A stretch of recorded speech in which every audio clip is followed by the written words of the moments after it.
Radical culture has certainly become a style.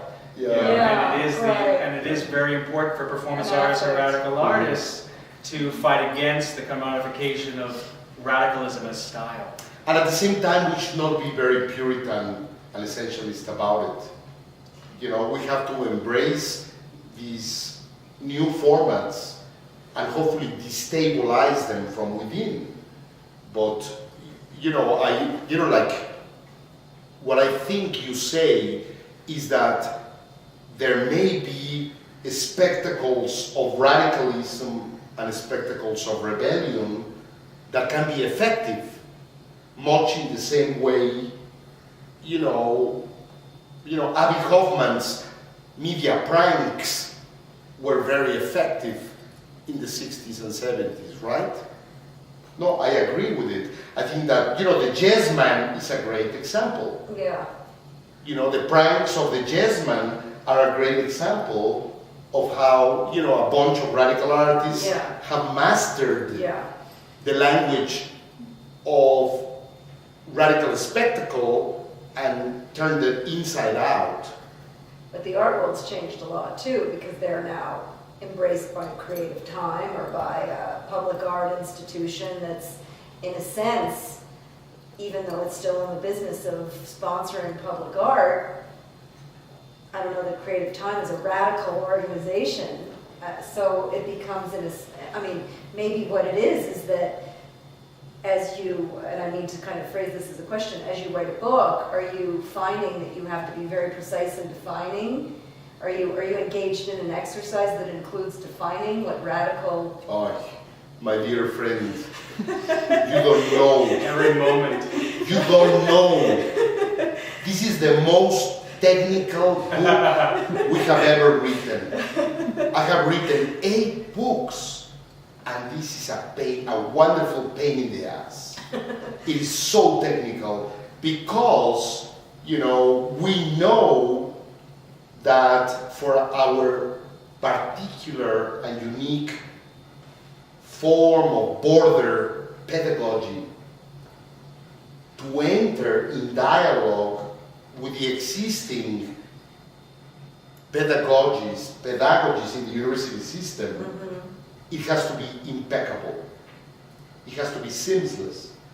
So we have undergone several revisions, and every time we finish one more draft, we send it with very tough theorists. We send it to very tough theorists, and we tell them, please trash it, ask us all the necessary questions, and then, with that information, we rewrite it.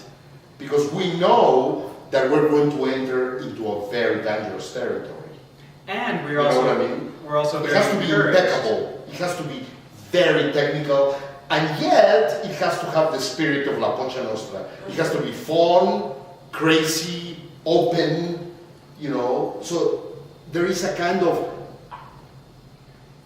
we're looking for a balance between quote-unquote wild thinking, quantic shamanism, and academic prowess. And while we do this, You know? we're also very encouraged by the fact that the notion of the book has changed due to technology.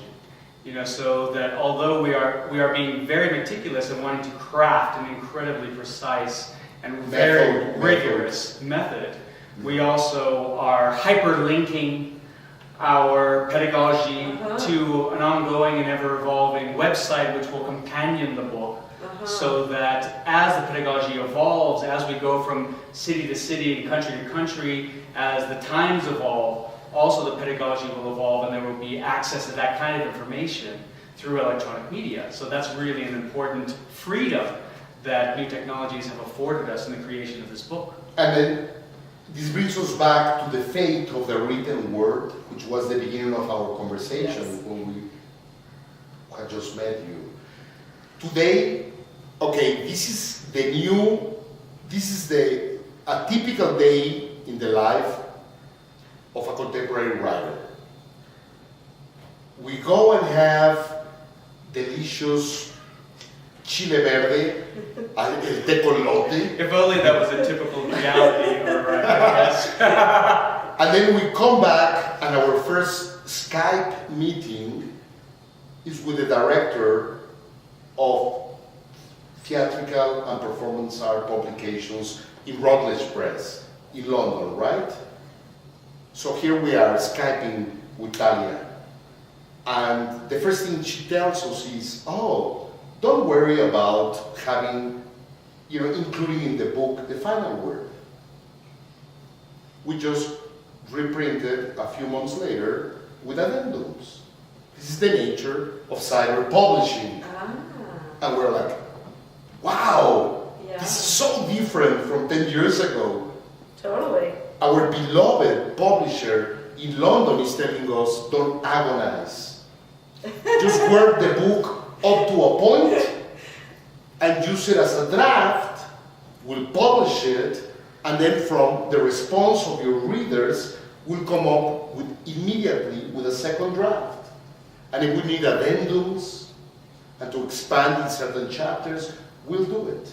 Which is a kind of This performance is art. very right? It different. is, absolutely. It's an idea of It's how, like- how to make a performance art style. Ciao! I like that. Something that is constantly evolving, constantly Exactly. changing, and given the freedom of change. But the rule on the web is if you've changed something, you've got to strike through what you had before. So in a sense, the record of what was there before stays there, even while people get to see that you have therefore decided to rephrase. But as conceptual artists, we have the advantage of crafting a cyber communique that it's a kind of call for reinvention, and hopefully our readers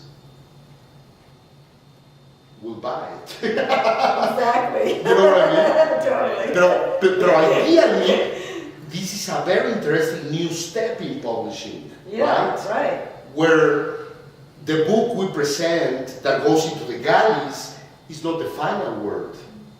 Where in fact, a few months later, we can reconsider major parts of the book, expanded, edited, and take it to a new territory, and a new, how do you call it? A new reprint? Yeah, a new edition. A new edition can come out 9 months later.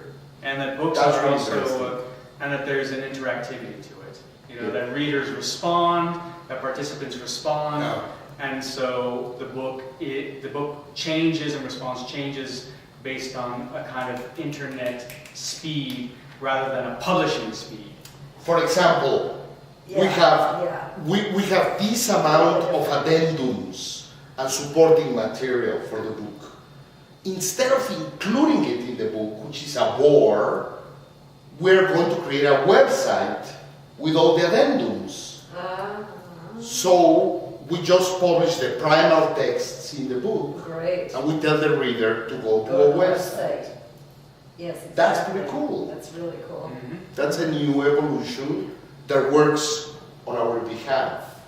Although there is many new evolutions in the publishing world that work against us, but we don't want to talk about them today.